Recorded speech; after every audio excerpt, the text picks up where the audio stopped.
오늘은 어떠한 감사로 보답할까라는 제목으로 말씀을 나누겠습니다.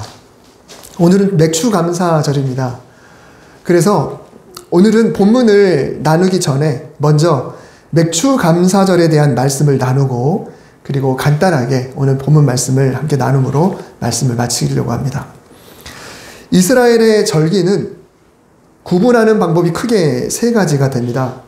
먼저는 날짜. 그래서 7일째 안식일, 7년마다 안식년, 50년마다 희년, 매월 첫째 날 월삭, 7월 10일 대속제일 이런 식으로 날짜로 구분하는 절기가 있고요. 두 번째로는 어떤 사건을 기념하는 절기가 있습니다. 유월절, 무교절, 그리고 수전절, 나중에 생긴 불임절 이런 절기들은 어떤 사건을 기념하기 위한 절기입니다.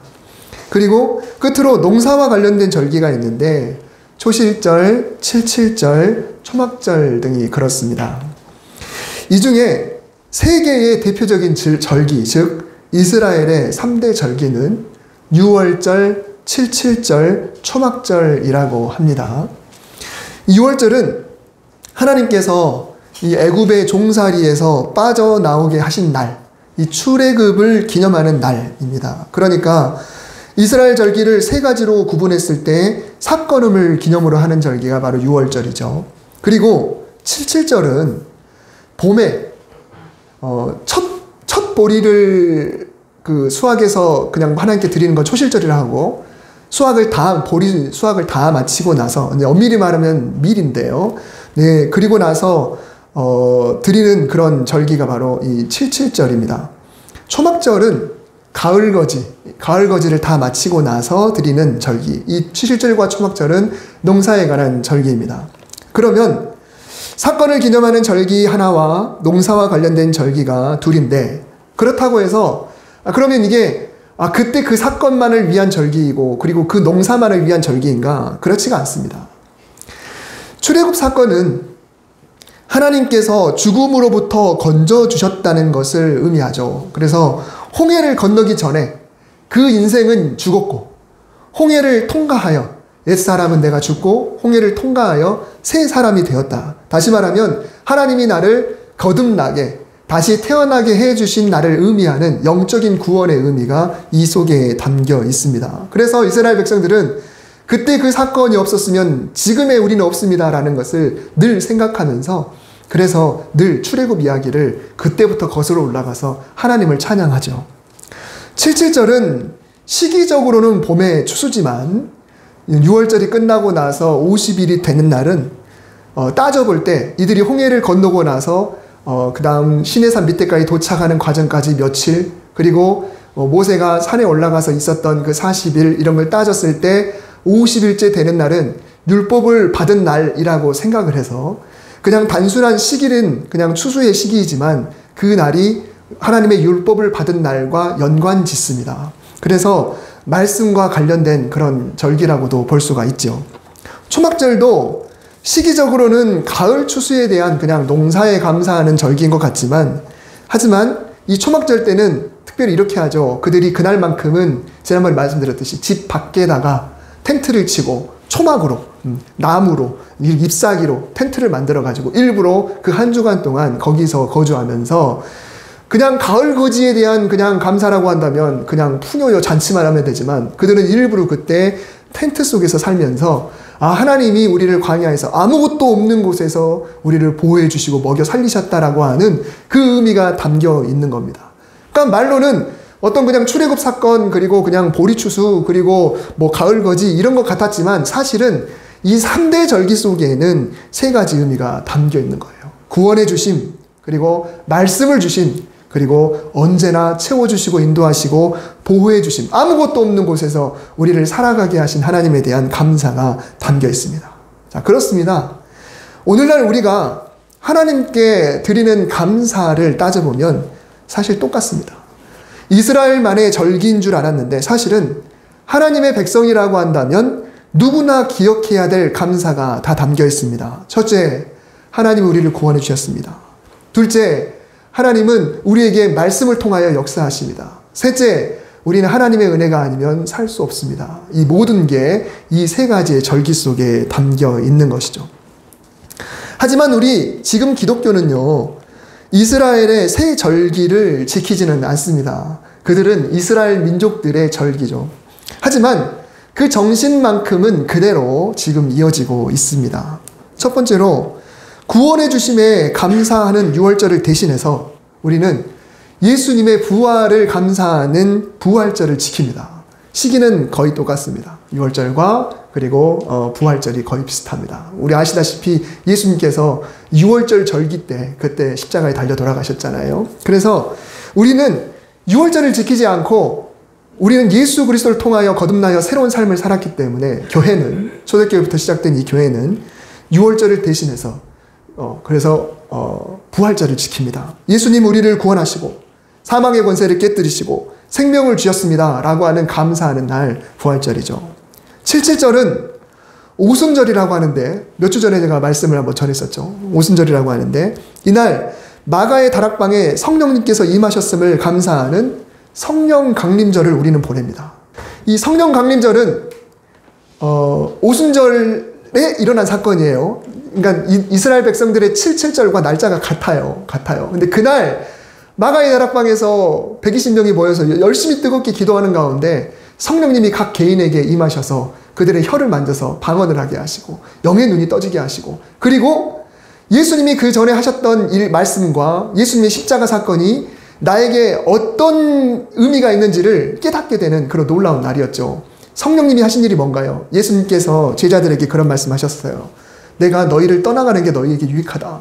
내가 너희를 떠나가면, 지금 내가 한 말이 너희들은 무슨 말인지 모르겠지만 내가 너희를 떠나가고 새로운 보혜사 성령님이 너희에게 오시게 되면 내가 너희에게 한 말이 무슨 말인지 생각나게 하고 떠올리게 할 거다라는 그런 말씀을 해주셨어요. 다시 말하면 예수님의 말씀, 하나님이 예수님을 통하여서 주신 그 말씀이 성령님이 우리 안에 들어올 때야 이 말씀이 그런 의미이구나 라는 것을 깨닫게 해주시는 놀라운 것이죠. 다시 말하면 성령님이 우리에게 오시지 않으면 우리는 말씀을 읽어도 아무런 감동이 없습니다. 말씀을 읽어도 그 말씀이 나에게 살아 운동력이 있을 수가 없고 역사가 일어날 수 없습니다. 아무런 인도하심도 일어나지 않을 겁니다. 근데 성령님이 내 안에 오셨기 때문에 말씀을 깨닫게 하시고 말씀의 능력으로 살게 하시고 말씀대로 살아갈 수 있는 힘을 우리에게 허락하신다라고 하는 거죠. 그래서 77절은 시기적으로는 추수지만 그러나 그 안에 율법을 받았다라고 하는 의미가 있었던 것처럼 우리는 77절을 지키는 대신에 성령 강림절을 지키게 되는 것이죠. 초막절을 대신해서 추수감사절을 지킵니다.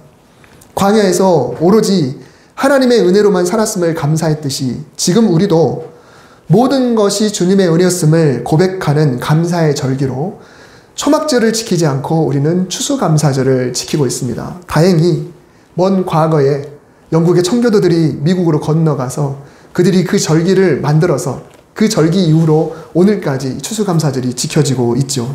그래서 우리는 이 절기를 지킬 때 의미들을 좀 잘 새길 필요가 있고, 또 구약에서 나오는 이 절기들에 대해서 그게 우리와 무슨 상관이야 이렇게 생각하지 말고 그 정신이 부활절로, 성령 강림절로, 추수감사절로 이렇게 오늘까지 이어져 왔구나라는 것을 우리가 기억할 수 있으면 좋을 것 같습니다.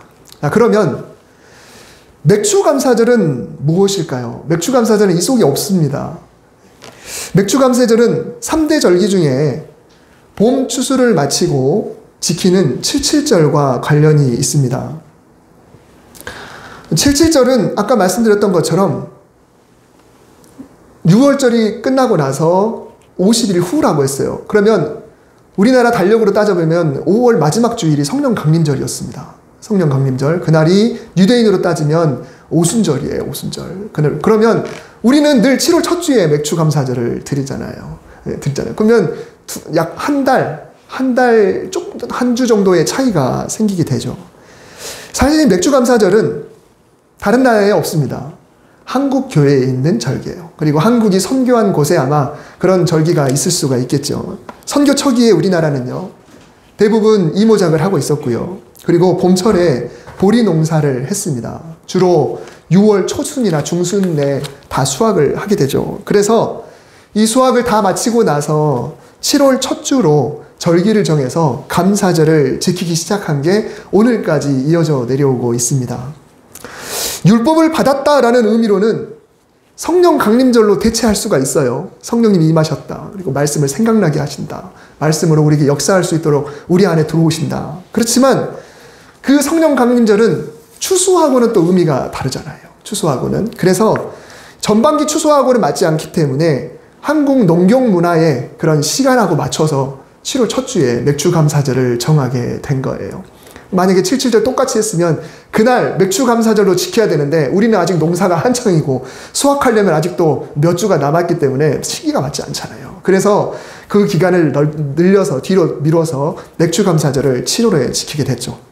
하지만 이제 산업화가 되고 도시 문화가 발달하면서 이제는 추수하고 상관없는 교회가 훨씬 더 많아졌습니다. 그러다 보니까 맥주감사절은 생활과 뭔가 맞지 않게 되었죠. 물론 추수감사절도 마찬가지입니다만 우리 교회도 농사 짓는 분이 없었잖아요.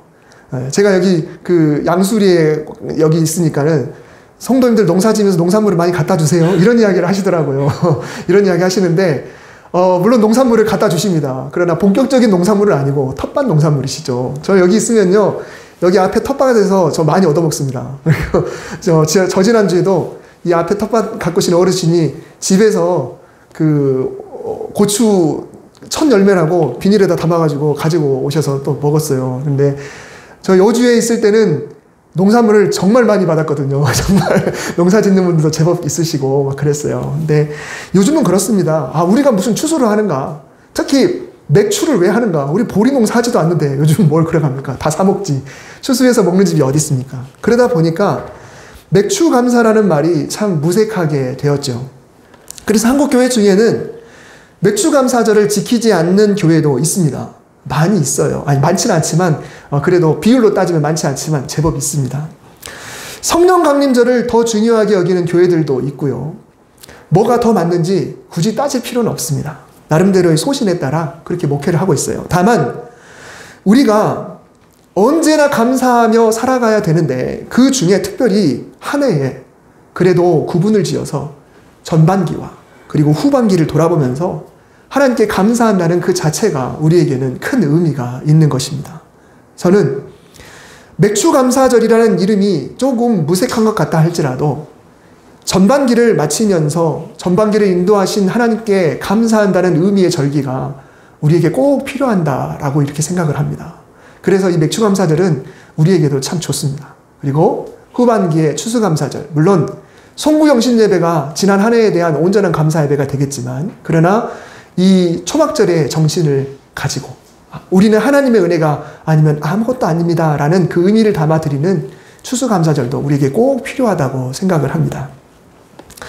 이제 오늘 본문 말씀을 간단히 나누고 설교를 마치겠습니다. 사도 바울이 그리고 그 일행이 2차 선교 여행을 하고 있었습니다. 1차는 주로 터키 지역, 오늘날 말하면 튀르키예라고 하죠. 그 지역을 중심으로 다녔다고 한다면 2차는 이스탄불 앞에 그 해협을 넘어서 빌립보, 데살로니가, 베레아, 그리고 아테네, 그리고 고린도까지 이렇게 이어지는 그런 여정이 바로 2차 전도 여행입니다. 2차 전도 여행 중에 고린도에 머무르면서 데살로니가 교회에다가 2번에 걸쳐서 편지를 썼는데 그것이 바로 데살로니가 전서와 후서입니다. 편지를 쓰게 된 발단은 이렇습니다. 바울은 2차 전도 여행을 할 때 그리스 지도의 한 중앙에 있는 그리스 지역에 빌립보로부터 시작해서 데살로니가를 거쳐 아래 방향으로 진행을 했습니다. 우리가 아는 빌립보의 사건, 유명한 사건이 있죠. 거기서 점치는 한 여인, 귀신 들린 한 여인에게서 귀신을 쫓아냈다가 정말 모지게 매를 맞고 정말 죽을 만큼 매를 맞고 옥살이를 했던 곳이 빌립보입니다. 그래서 거기서는 어떤 소기의 목적을 달성하지 못하고 나왔죠. 그리고 데살로니가에 가서도 금방 소문을 듣고 방해하는 사람들 때문에 거기서는 정말 잠시 머무르고 복음도 제대로 전하지 못하고 그리고 베레아로 갔어요. 근데 베레아는 전혀 다르게 바울을 사모하면서 하나님 말씀을 사모하면서 준비됐던 사람들이 거기에 있었던 거죠. 그래서 베레아가 정말 크게 부흥을 했습니다. 그리고 내려오서 아테네를 거쳐서 고린도에 도달하게 되죠. 여러분 지도에 보시면 아테네라고 하는 그 박스가 겹쳐있는 가로로 길쭉한 초록색 섬이 보일 겁니다. 그 섬이 우리 새벽에 말씀을 나누는 디도서에서 지금 디도가 있는 곳이 그레데 섬인데요. 그 섬이 바로 거기입니다. 그러니까 참고로 아시고요. 그래서 이 바울은 계속 새로운 곳에서 복음을 전하고 교회를 세우다 보니까 데살로니가에 너무 잠시 머물렀기 때문에 그게 늘 마음이 찜찜했어요. 거기서 핍박이 일어나는 가운데 본인들만 빠져나왔는데 과연 이 핍박 중에 있는 이제 막 복음을 듣고 이제 막 새싹처럼 자라고 있는 이 교회가 과연 어떻게 됐을까 너무너무 궁금했어요. 그래서 기회만 되면 데살로니가로 되돌아가서 살펴보고 싶었는데 이상하게도 사탄이 방해를 하면서 이런저런 사정으로 가지를 못합니다. 그래서 함께 사역하던 젊은 목회자 이 디모데를 그들에게 보내요.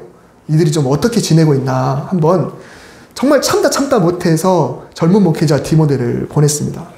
시간이 흘러 디모데가 돌아와서 놀라운 소식을 전합니다. 예상과 달리 교회가 너무 잘 세워진 거예요. 그리고 너무 잘하고 있습니다. 근데 너무 잘하는 게 정말 너무 잘해서 그 소문이 마케도냐 지역으로, 마케도냐 아까 말했던 그리스 지역 그 북쪽, 그 반도의 북쪽 지역이 마케도냐인데 거기까지 소문이 다 퍼졌어요. 그들의 믿음, 소망, 사랑의 행위들이 너무너무 선한 영향력이 퍼져가지고 사람들이 너무 좋은 그런 상황인 겁니다. 그래서 바울은 그들에게 편지를 써요. 그 첫 번째 편지가 바로 데살로니가 전서입니다. 이들을 격려하고 칭찬하고 축복하고 그리고 디모데가 데살로니가 교인들로부터 이런저런 질문을 좀 받아왔어요. 디모데가 왔으니까 바울 선생님께 이것 좀 여쭤보세요. 지금 이렇게 말하는 사람이 있습니다. 저렇게 말하는 사람이 있습니다. 이럴 때 우리는 어떻게 받아들여야 되나요? 그 사람이 하는 말이 성경적으로 옳은 건가요? 하나님 뜻대로 옳은 건가요? 이단인가요? 아닌가요? 이런 것들을 질문을 여러 가지 해왔기 때문에 그런 대답도 해줘요. 그러면서 여러 사정상 직접 가지는 못하지만 이 편지를 보내요. 바울의 마음을 전해줍니다. 너무너무 감격하고 너무너무 사랑스럽고 그래서 1장에 보면 이 데살로니가 교회를 향한 바울의 그 마음이 구구절절 다 들어있습니다. 그리고 오늘 본문 3장에도 바울의 마음이 들어있어요. 그 마음을 한번 잠시 들여다보겠습니다.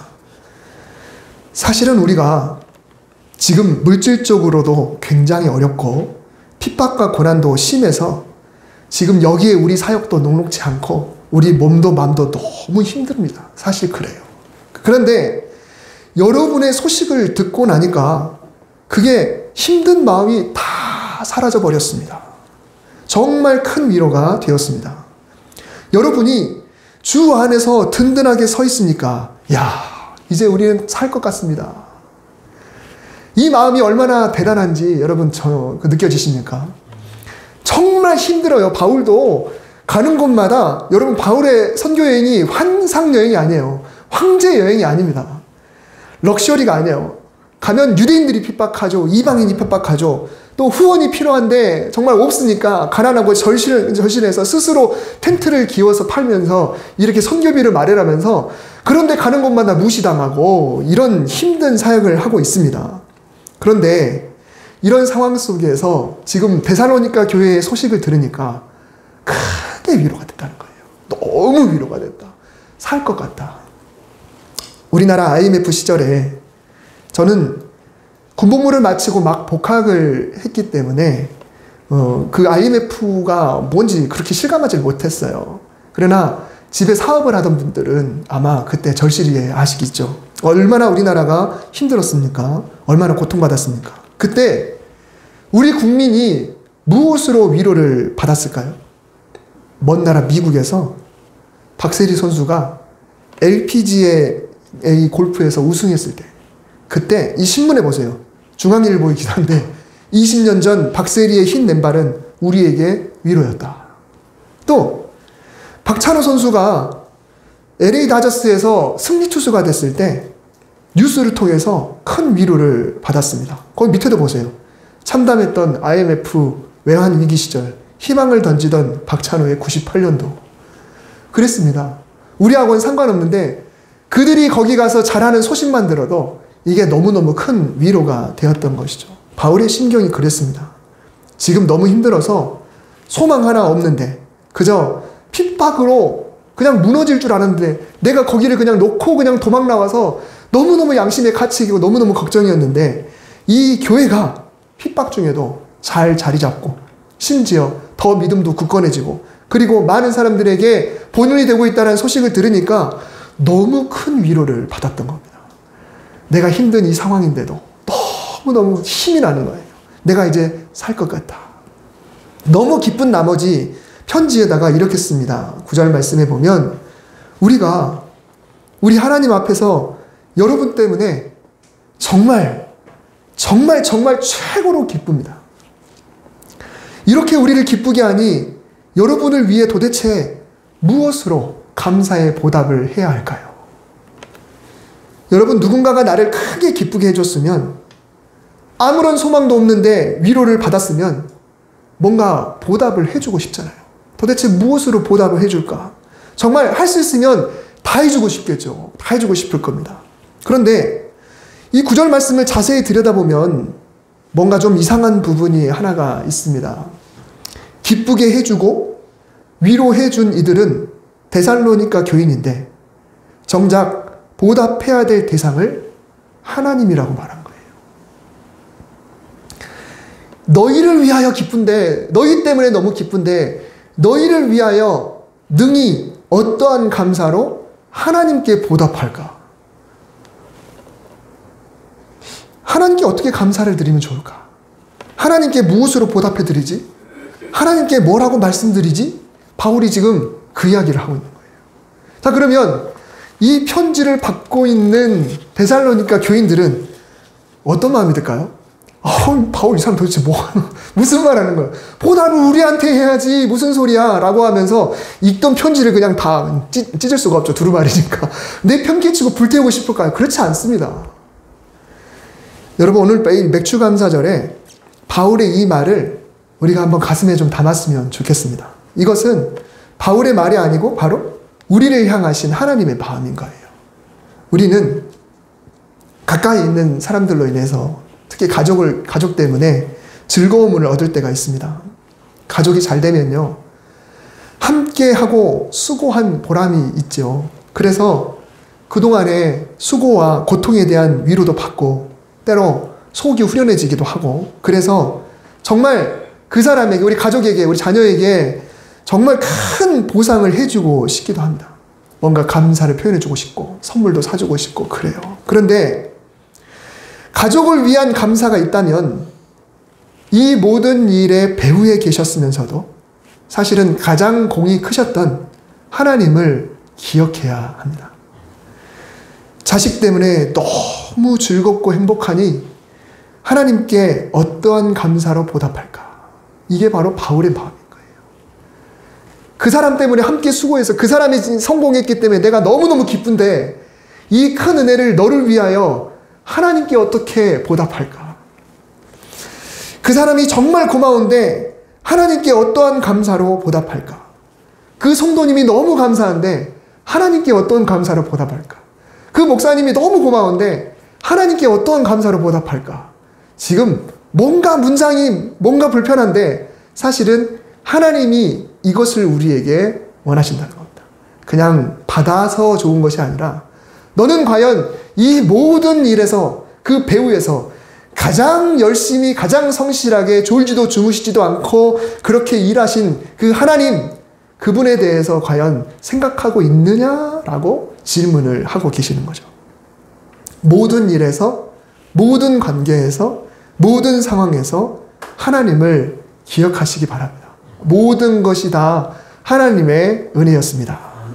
여러분, 또한 잊지 말아야 할 것은 바울이 이때 하나님께 감사로 보답하는 것이 결국은 데살로니가 교회를 위하는 것이다 라는 것을 잊지 말아야 합니다. 하나님께 감사로 보답하면 데살로니가 교회는 아무런 것도 아무런 혜택도 가지 않는다? 그렇지가 않다는 거예요. 이 편지를 받은 데살로니가 교인들은 이미 믿음, 소망, 사랑이 성숙해 있기 때문에 바울의 이 뜻이 무엇인지를 알 겁니다. 우리에 대해서 감사하는 마음을 하나님께 드렸을 때 이것이 우리에게 은혜로 다가온다라는 것을 바울은 데살로니가 교인들은 충분히 안 거죠. 우리도 마찬가지입니다. 누군가에게 고마워한다면 먼저 주님 감사합니다가 나와야 돼요. 하나님 감사합니다가 나와야 돼요. 그 사람이 잘됨에 대해서 하나님 감사합니다. 그 사람으로 인해 내가 위로받았을 때도 우리 하나님 너무 멋지신 분이십니다. 그 사람으로 인해 행복했음을 하나님께 감사할 수 있다고 한다면 하나님은 반드시 그 사람을 귀히 여기시고 더 붙잡아 주시고 더 은혜를 베풀어 주실 겁니다. 그래서 우리는 늘 맥주 감사절에 그렇습니다. 내가 누구에게 무엇으로 감사를 드려야 될까? 내가 그래서 무엇으로 하나님께 감사를 드려야 할까? 오늘 제목 속에는 제가 일부러 하나님을 쏙 뺐어요. 그렇지만 그 안에는 하나님이 담겨 있습니다. 어떠한 감사로 하나님께 보답할까? 여러분, 우리는 맥주 감사절을 맞아 내 감사의 방향을 제대로 정해야 합니다. 맥주 감사절 이 전반기를 돌아보면서 나는 과연 어떠한 감사로 하나님께 보답할까? 스스로에게 질문해 보시기를 바랍니다. 기도하겠습니다. 하나님, 감사합니다. 지난 전반기 하나님 뜻 안에서 하나님의 보호하신 가운데 우리가 살아갈 수 있도록 도우시고 오늘도 신앙 잃지 않고 여전히 예배드릴 수 있게 하신 감사를 드립니다. 모든 은혜 하나님으로부터 왔음을 고백합니다. 우리가 누군가 때문에 기쁨을 얻고 무엇 때문에 좋은 일을 얻었다 할지라도 그 사람을 위하여 그 일을 위하여 능히 어떠한 감사로 하나님께 보답할까를 늘 고민하고 기도하며 살아갈 수 있는 감사의 성도가 되게 하여 주시옵소서. 예수님의 이름으로 기도드립니다. 아멘.